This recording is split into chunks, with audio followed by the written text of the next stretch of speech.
আমি যেমন ঠিক তেমনি যদি আমার মেয়েকে শিক্ষা দিই কেমন হবে? আমি যদি ভালো হই, আমার ভালো শিক্ষাটা মেয়েটা পেলে তবেই আমার মেয়ে সঠিক হবে। আর আমার কুঅভ্যাসগুলো যদি মেয়েকে সেই শিক্ষাটাই দিই তাহলে মেয়ে সেই অভ্যাসটাই পাবে। এবং সেম আমি শিক্ষা না দিলেও যদি আমার কিছু কুঅভ্যাস থাকে অটোমেটিকলি আমার সন্তানের দিকে সেটা বর্তায়। তবুও আমি চেষ্টা করব যে ভুলটা আমি করেছি নিশ্চয়ই সেই ভুলটা আমার সন্তানকে আমি করতে দেব না। হ্যালো বন্ধুরা, কেমন আছো? নিশ্চয়ই সকলে ভালো আছো, আমিও ভালো আছি। তোমরা বুঝতে পেরেছো আমি কাকে নিয়ে ভিডিও করতে এসেছি? মোবাইল থেকে নেওয়া হাউস কোটটা। আমার একটা আছে খয়েরি কালো, আর এটা হচ্ছে এই কালার নিয়েছি। কেমন হয়েছে তোমরা বলো তো? আর মেয়ের দেখে পছন্দ হয়েছে, ছোটো মেয়েও একটা নেবে এরকম লাল, ওকে বলেছি আর একটা এরকম আনতে। তা চলো রিভিউ দিয়ে দিলাম। ও যাই হোক, কার কথা বলছি গো? মন্দিরা মন্দিরা মন্দিরা যে নিজের পেট খারাপ হলে সারাদিন পটি করে বমি করে, রাতে গিয়ে লাল লাল মুরগির ঝোল খায়, খাসির ঝোল খায়, সারা রাত পটি করে বমি করে, সকালবেলা উঠে লাল লাল খাসির ঝোল কিংবা চিকেন খায়, ওর সব ঠিক হয়ে যায়। সেম সেম জয়ী কালকে সারা রাত বমি পটি করেছে, পরের দিন তার পরীক্ষা, তার মানে আজকে পেয়েছি, কালকে মঙ্গলবার ওর পরীক্ষা শুরু হয়েছে। পরীক্ষা, মেয়েটা সারা রাত পটি করেছে, বমি করেছে, পরের দিন জলমুড়ি খেলেও তুলে দিচ্ছে। ওকে রাতের মধ্যে কোনো রকম মেডিসিন দেওয়া হয়নি। সোমনাথ তো বাড়িতে ছিল। আমরা সাধারণত যতদিন বাচ্চা আমার হেফাজতে থাকবে, বড় হলেও বিয়ে না হওয়া পর্যন্ত মেয়ে সন্তানের দায়িত্ব মা বাবার হাতে, আর ছেলে সন্তানের দায়িত্ব সারা জীবন মা বাবার হাতে।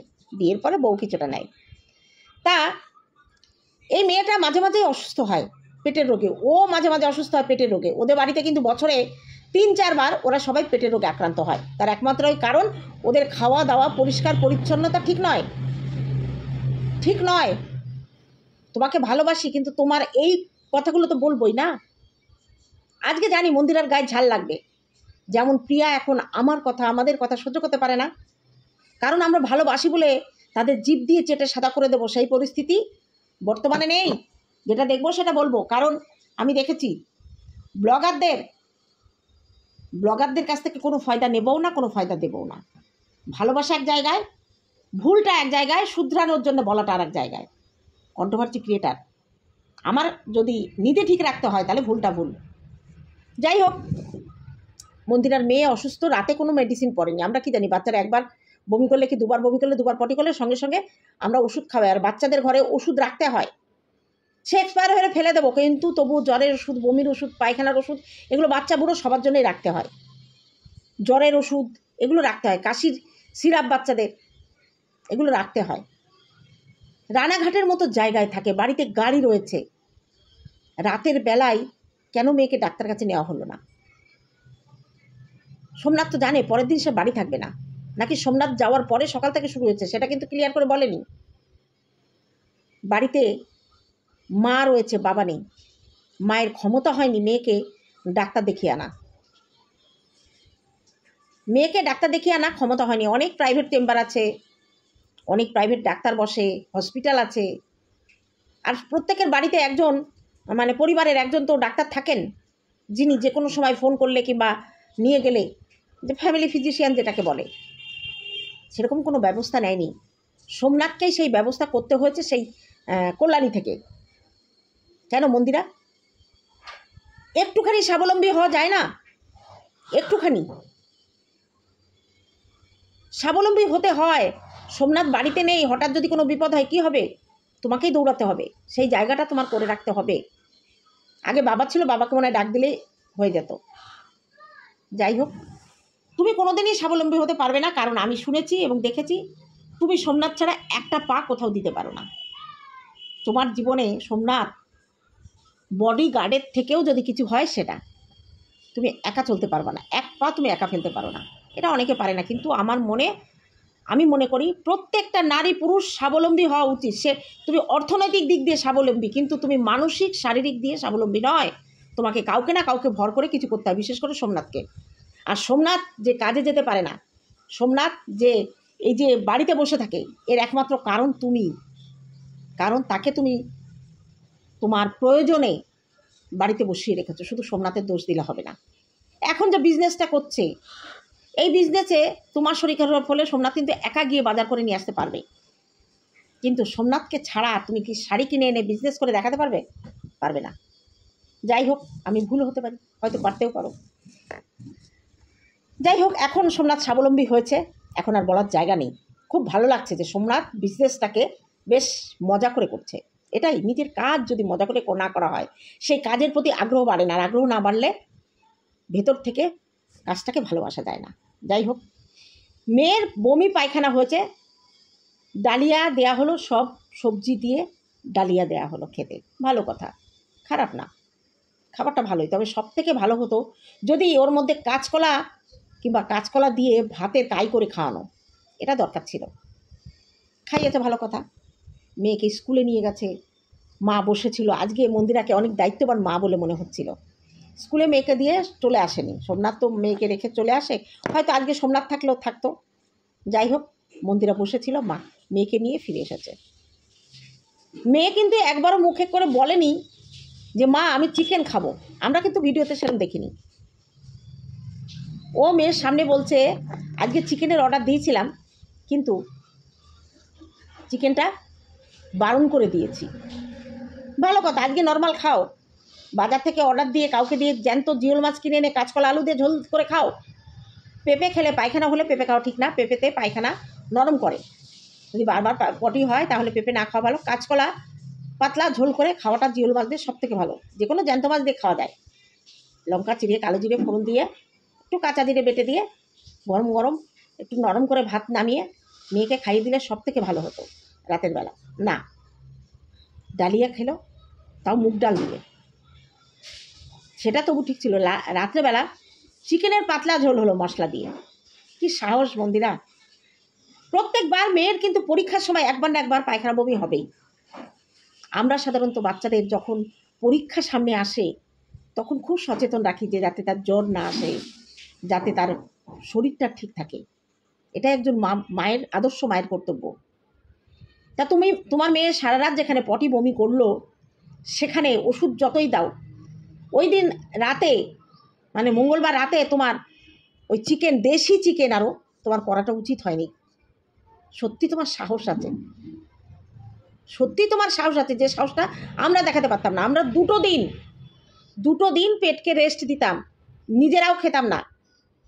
কাঁচকলার ঝোল, প্রথম দিন কাঁচকলার ঝোল, পরের দিন পেঁপের তরকারি, পেঁপে দিয়ে কাঁচকলা দিয়ে মাছ দিয়ে ঝোল, কিংবা মুসুরির ডালের নিচের অংশটা দিয়ে ভাত,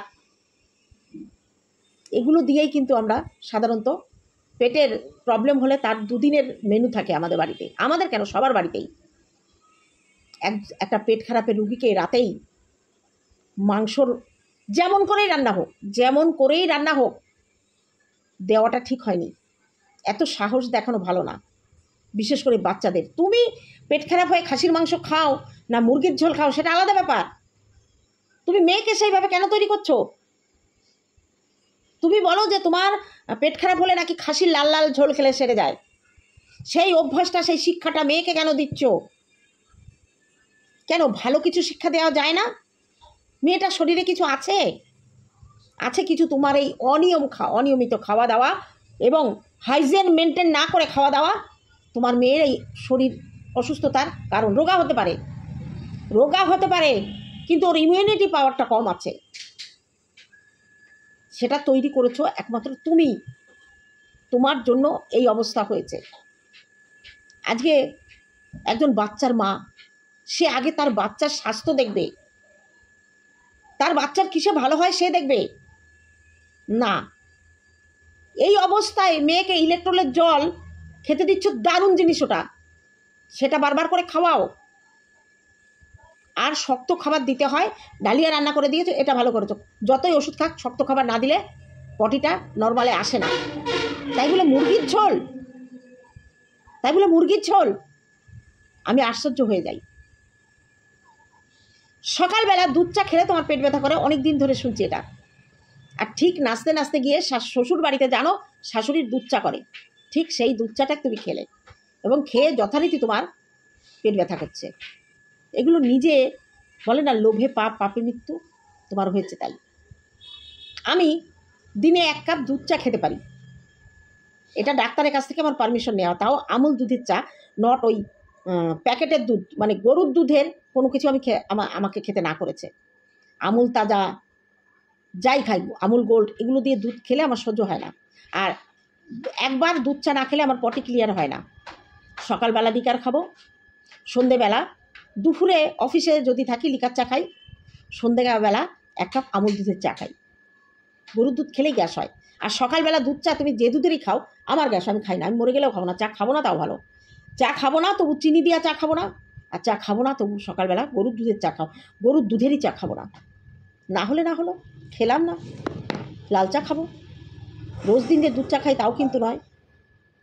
তা আমি যেটা অভ্যাস আমার করব সেটাই আমার হবে। পান খেতাম, খুব পান খেতাম, 300 জর্দা দিয়ে পান খেতাম আমি, সুরভি জর্দা, গোপাল জর্দা, এগুলো দিয়ে পান খেতাম।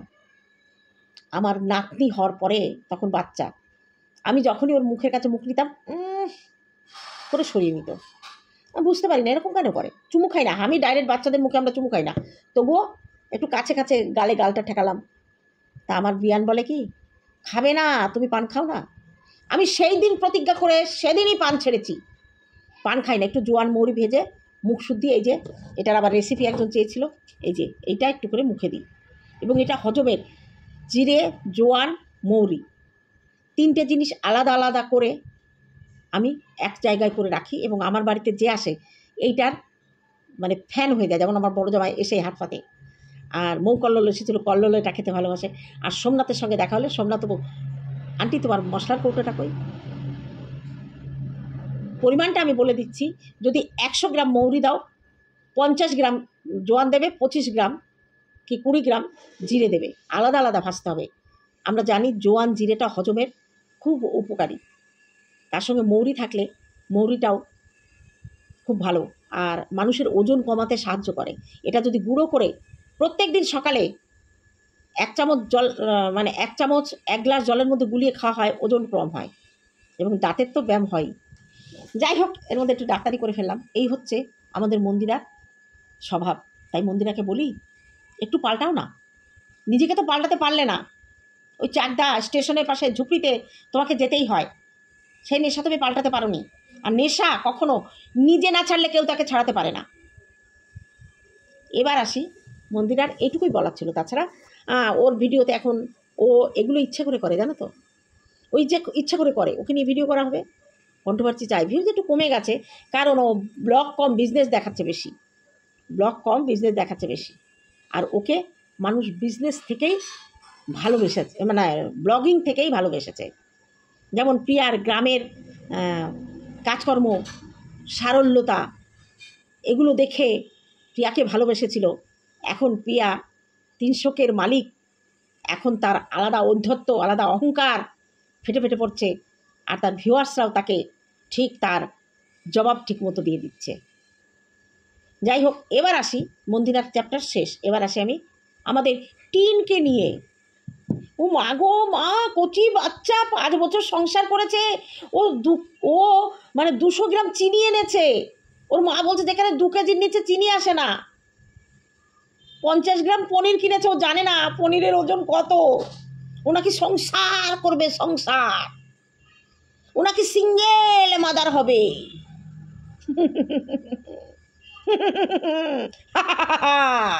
সব সিঙ্গেল মাদারের হাওয়া লেগেছে। কালকে একজন লাইভে বলছিলে না, এই সিঙ্গেল মাদার মাদার করবা না, একটা কথা বলেছি, একটা ভিডিও করেছি, শেষ। কেন শেষ হবে?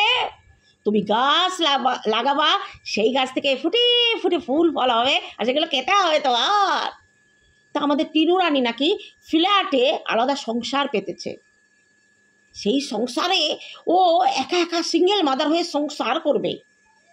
জিরে কতটুকু কিনতে হয়, পনির কতটুকু কিনতে হয়, লঙ্কা কতটুকু কিনতে হয় জানে না। 24 না 25 বছর বয়স। আমার বড় মেয়ের যখন এই 8-10 বছর বয়স, আমার রাস্তাটা পেরোলেই বাজার। সকালে আমি রাস্তাটা পার করে গিয়ে বলেছি, যা তো 200 গ্রাম লঙ্কা আর 1 কেজি আলু নিয়ে আয়। ও ওপারে গিয়ে ডাক্তার বলছি, দোকানদারকে বলছে 1 কেজি লঙ্কা দাও আর 200 গ্রাম আলু দাও।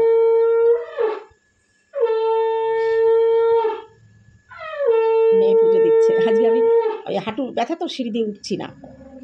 তা গিয়ে বলছে 1 কেজি লঙ্কা দাও, 200 গ্রাম আলু দাও। তা দোকানদার বলছে কে কে বলেছে তোকে?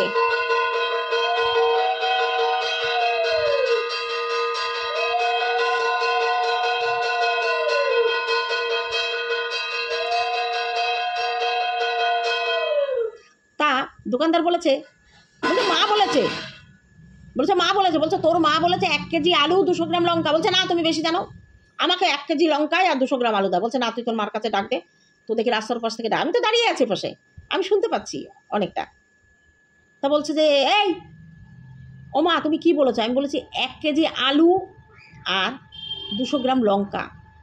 দোকানদার হাসছে, তারপরে নিয়ে এলো। তা তার তখন 7-8 বছর বয়স, আরে 24 বছরের একজন 5 বছরের পাকা গিন্নি, যে নাকি সংসারে খাটতে খাটতে তার শরীর বেহাল হয়ে গেছে, যে নাকি শ্বশুরবাড়িতে সব কাজ করতো। সবজি কাটতে গেলেও তো মানুষ জানে, বাজার এলে জিজ্ঞেস করে না আলু কত করে, পটল কত করে।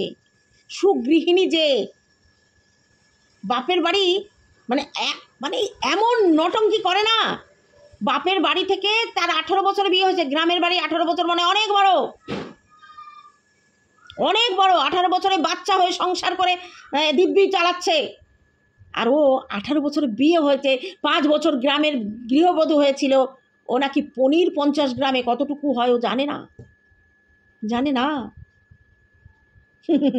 আরেকজন বলছে সেও নাকি তার 24 বছর বয়সে বিয়ে হয়েছিল, সে নাকি প্রথমে বাজারে গিয়ে বলেছে 2 কেজি রসুন দাও। কত রঙ্গ দেখালে জাদু, অম্বলে দিলে আদা। এরা আমেরিকা লন্ডনে থাকে, পড়াশুনো ছাড়া আর কিচ্ছু শেখেনি। আজকে মার যোগ্যতা থাকলে তবে মেয়েরা শেখে। আমার মেয়েদেরও যে খুব বেশি বয়সে বিয়ে হয়েছে তা না, অহংকার করব না, কিন্তু এটা আমার গর্ব যে আমার মেয়েরা সংসারে একা হাতে সব কিছু করতে পারে। বড় মেয়েটা কোনোদিন বাজার করেনি। হ্যাঁ, বড় মেয়েটার বাবার আদরের ছিল, বাবা ছিল তো, এখন রানাঘাটে থাকে, থলে নিয়ে বাজার করতেও যায়। যেদিন ওরা 2 ভাই কেউ ওখানে থাকে, ওদের বিজনেসটা তো বাড়িতে না, ওর বাড়িতে মা বাবা থাকে, ওখানে সিসিটিভি ক্যামেরা আছে, 2 বউ অনেক সময় একাও থাকে, তবে সবসময় চেষ্টা করে 1 ভাই ওখানে থাকতে, 1 ভাই অল্টারনেটিভ করে ওরা থাকে। তবুও তাদের বাজার করতে হয়। বলে মা জানো তো আমি কি সুন্দর বাজার করেছি। আরে আইডিয়া থাকবে না মানুষের, আইডিয়া থাকবে না। 2 কেজি রসুন মানে 24 বছরের একটা মেয়ে বোঝে না, সেও কেমন নেকু, সে নেকু আর এক নেকুকে বলছে হতেই পারে সে শ্বশুরবাড়ি 5 বছর, সে তো সদ্য বিয়ে হয়ে গেছিল বাজারে। আরে 5 বছর সংসার করে এসে 50 গ্রাম পনির কতটুকু হয় সে জানে না। নেকা কুদি প্রত্যেক দিন হা হা হা করে বাজারে যায়, ছাপড়িদের মতো টোটোয় বসে হো ও কি লাগছে। নিজের বাবাকে রাস্তার মাঝখানে দেখে বলছে ও পুলিশ কাকু। মনে হয় না আমার মেয়ে ওরকম করলে না বাজার টোটোর মধ্যে টানিয়ে একেবারে কানের গোড়ায় এমন বাজাতাম না, ও কানের ডাক্তার দেখতে যেতে হতো। বাবাকে বলছে পুলিশ কাকু, ইয়ার্কির পাত্র বাবা মা, তাই না? মায়ের নাম ধরে ডাকছে পূর্ণিমা দেবী। এই হচ্ছে শিক্ষা। অ্যাকচুয়ালি ওরা হচ্ছে ছাপরি মাল। এই টিন, তোর বাবা এখন বাড়ি থেকে ডিউটি করছে, কি ব্যাপার?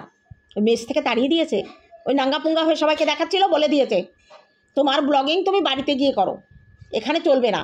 আমরা কেউ গামছা পরে রয়েছি, কেউ চাড্ডি পরে রয়েছি, কেউ ঠ্যাং উঁচু করে শুয়ে আছি, সেগুলো দেখিয়ে দিয়েছে। 223টা ভিডিওর মধ্যে 200টা ভিডিও ডিলিট কেন রে? পুলিশের ডিউটি করতে গিয়ে স্যান্ডো গেঞ্জি গায়ে দিয়ে পুলিশ অফিসের মধ্যে দেখাতে গিয়েছে ধৃষ্টতা। সেন্স আছে, লেখাপড়া জানা মানুষ হলে এরকম করে না। কপাল জোরে বাবার চাকরিটা পেয়েছিল তাই, নইলে ওই যে বাদাম বেচে না, ওই বাদাম বেচার অওকাত হচ্ছে ওর বাবার। বাদাম ভাই কাঁচা বাদাম, আমার কাছে আছে শুধু ভাজা বাদাম, আমার শক্তির কাছে নেই কোনো কাঁচা বাদাম। ওই বাদাম বেচাটাই ওর বাবার শোভা পায়।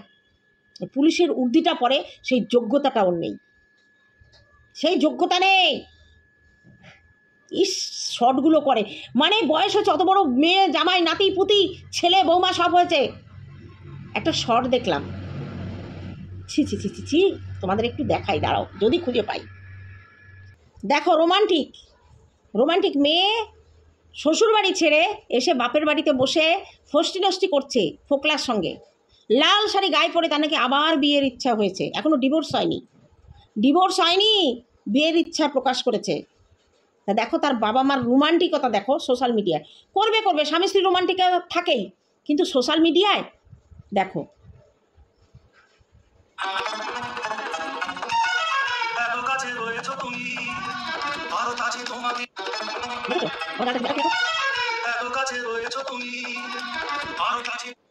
দেখলে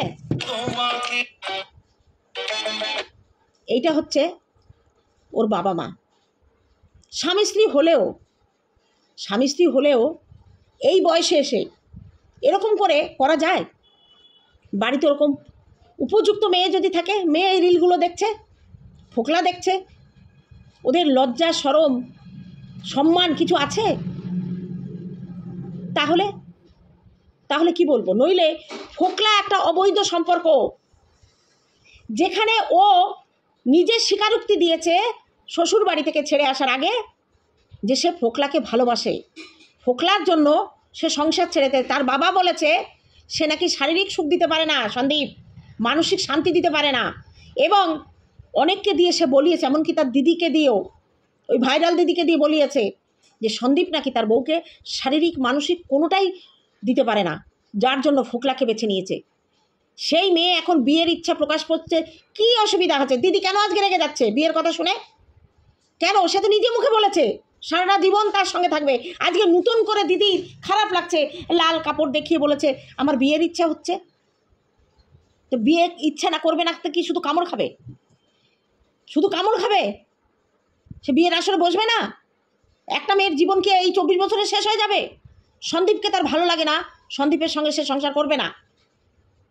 তাকে ফোকলাকে ভালো লাগুক আর ঝোকলাকে ভালো লাগুক, ডিভোর্স নিয়ে সে যাকে খুশি তাকে বিয়ে করুক।